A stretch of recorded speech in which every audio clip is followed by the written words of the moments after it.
Hello la famille, bonjour tout le monde, bienvenue à nouveau sur Lisa Mystique et je vous souhaite une bonne et heureuse année 2020. Alors comme prévu, aujourd'hui je vais vous présenter une vidéo qui sera une vidéo historique. Historique pourquoi? Parce que j'ai choisi de vous présenter deux personnages qui ont existé à la fin du 19e siècle en Afrique centrale et qui faisaient partie des derniers maîtres esclavagistes en même temps que l'arrivée des colons. Donc, le but de cette vidéo, c'est de vous les présenter, mais aussi de présenter, de faire comprendre au monde que avant l'arrivée des colons, l'Afrique était une civilisation. Il y avait une civilisation qui existait bien avant, déjà en Afrique noire. Et je commence aujourd'hui par l'Afrique centrale. Sans plus tarder, nous allons entrer dans le vif de notre sujet. Nous allons commencer par Rabat, puisque Rabat est l'auteur de tout ce qui va suivre. Alors, qui est Rabat? On ne sait pas grand-chose des origines de Rabat, on ne sait pas où il est né, où il a grandi, mais ce qu'on sait, c'est que Rabat vivait au Caire. Il travaillait pour un certain Suleiman Ben Ziber. À la suite de la révolte de Ben Ziber contre les autorités du Caire, qui s'est par la suite soumis à son tour aux autorités soudanaises, Rabat décide de prendre son envol. Il avait un rêve, c'est d'avoir une capitale, c'est d'avoir un royaume. Et là, il dit, il va quitter cette région pour pouvoir s'installer quelque part où il pourra réaliser son rêve. C'est pourquoi en 1879, Rabat quitte le Caire, vint s'installer dans la région du Darferti. Le Darferti est une région de l'actuel Sud-Soudan.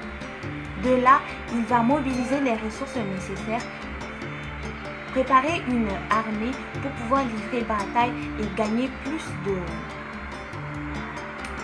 conquêtes, agrandir un royaume, bâtir un royaume. Pour commencer, de 1882 à 1884, il observe une région qui se situe en République centrafricaine actuellement, c'est la région du Kribindi. Rabat vint s'installer, bâtit sa capitale et commence à l'embellir, à l'agrandir. Mais cela ne le suffisait pas car il voulait un très grand royaume. C'est pourquoi il observe d'un côté le pays des Sahara, il attaque un pays Sahara, il fit des prisonniers de guerre et il enrôle certains dans son armée.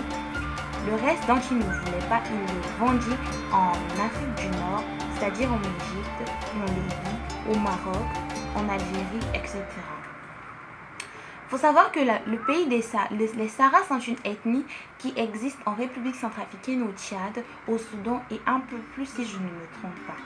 Après la conquête de leur pays, Rabat va observer autour de lui et il va apercevoir un sultanat.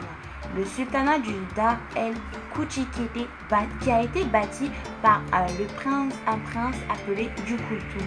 À cette époque, c'était le descendant du prince Du Kultoum qui était sur ce sultanat. Il s'appelait Kober, c'était le sultan Kober. Rabat voulait ce pays, voulait cette région, voulait ce sultanat. C'est pourquoi il livra une toute première bataille contre ce sultanat, mais il n'arrivait pas du tout à faire tomber ce sultanat, tout simplement parce que le sultanat était résistant, était bien protégé, et il y avait des places fortifiées qu'il n'arrivait pas à obtenir. La région continuait toujours à être prospère et les habitants vivaient dans leur jour paisible puisqu'ils gagnaient à chaque fois leur bataille et leur sultan était un sultan qu'ils vénéraient. Cependant, Rabat insistait toujours, il ratait toujours, il n'arrivait pas à obtenir cette région. Mais une chance vient à lui. Quelle est cette chance? Quelle est cette opportunité? Bien, c'est Sénossi. C'est là que notre deuxième personnage va entrer en jeu. Qui est Sénossi? Sénossi est le neveu du sultan en place. Et comme il savait qu'il ne deviendra jamais sultan, vu que le sultan Kober avait plusieurs femmes et beaucoup d'héritiers, lui personnellement, il ne voulait pas servir il voulait pas servir ses cousins plus tard. Il ne voulait pas toujours être le lèche-botte. Il cherchait un moyen de renverser son oncle et de le remplacer. C'est pourquoi il partit tisser une alliance avec Rabat. Or, Rabat devait rentrer au Caire, était rappelé au Caire. Il devait rentrer en 1888, mais qui prit la décision de ne plus rentrer au Nil. Il allait rester dans les pays de Chari, les pays du Chari, et faire ce qu'il faisait. Vu qu'il était déjà devenu maître esclavagiste et commençait à bien gagner sa vie, à avoir ce dont il avait besoin. Donc il va se lier d'amitié et tisser une alliance avec Sénossi. Suite à cette alliance, vu que Sénossi était aussi dans l'armée de son oncle, il savait comment faire tomber le sultanat. Il livra ses secrets à Rabat et tous les deux, ils vont attaquer le sultanat en 1894. Ils vont faire abdiquer le sultan Kobert et de là, Rabat va remplacer Sénossi Rabat va remplacer Kobert par Sénossi. Pour sceller leur alliance, Rabat va donner à Sénossi sa fille Fadala. Cependant, Sénossi n'aimait pas beaucoup cette alliance, tout simplement parce qu'il dépendait énormément de Rabat. Il dépendait de lui à 100% en armes, en tout. Cela ne lui plaisait pas. Il voulait se débarrasser de ce monsieur qui lui foutait pas du tout la paix. Qu'est-ce qu'il va faire? Étant donné qu'en même temps, les colons voulaient, à l'époque c'était pas encore des colons, c'était des explorateurs. Les explorateurs venaient, je parle Émile Gentil, je parle de Campbell, des frères d'Olivier qui venaient à l'époque de découvrir les régions du Congo, etc. Sénossi va choisir de signer un accord un protectorat avec l'explorateur Émile Gentil. Il va avoir maintenant le soutien de la France. Il fut nommé commissaire du Congo français. De là, il trahit Rabat et il ne dépendait plus du tout de Rabat. Suite à cette trahison, Rabat ne supportait plus cette trahison. C'est pourquoi il continue son chemin, continue ses batailles dans d'autres régions de l'Afrique. Il continue de faire des razzias, de faire des esclaves, de les vendre. Cependant, il combattait énormément les colons, vu que les missionnaires qui venaient ne supportaient pas cela. Il y avait les missionnaires apportaient le christianisme, mais lui apportait l'islam. Et c'était un combat entre eux, ils ne supportaient pas cela. Et en plus de cela, il était esclavagiste. Les colons ne voyaient pas cette activité d'un bon œil.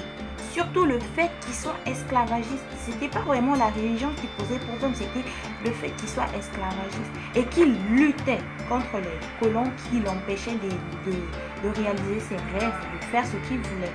C'est pourquoi 3 missions françaises vont mettre fin à la vie de Rabat et à son activité, à ses conquêtes.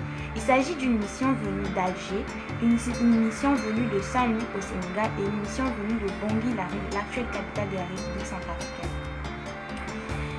Il y eut une dernière bataille et ces missions vont mettre fin à la vie de Rabat en 1900, ainsi que dissoudre sa capitale. Ses descendants se sont éparpillés et on n'entendit plus parler de Rabat. Mais de son côté, étant donné que Sénossi s'était soumis aux autorités du Caire, il continuait toujours à exercer ses activités malsaines, mais il s'était réduit. Vu qu'il ne pouvait pas faire ça ouvertement, les colons fermaient l'œil sur ce qu'il faisait, vu qu'il ne les embêtait pas, il fermait l'œil dessus, mais lui, il leur faisait des coups bas.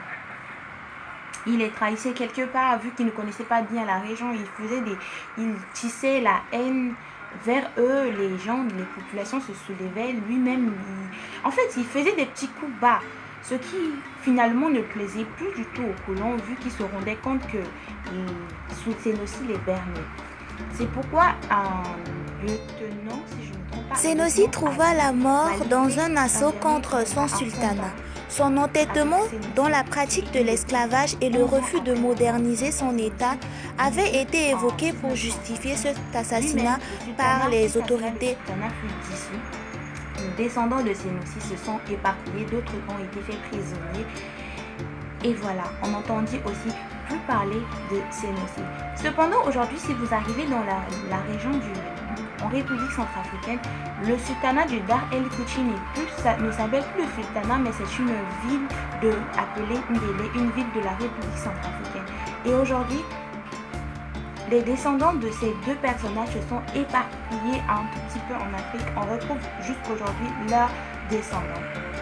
Et si vous rencontrez ces noms dans les livres d'histoire-géographie de la République centrafricaine, par exemple, du Tchad ou du Soudan, ne soyez pas étonnés.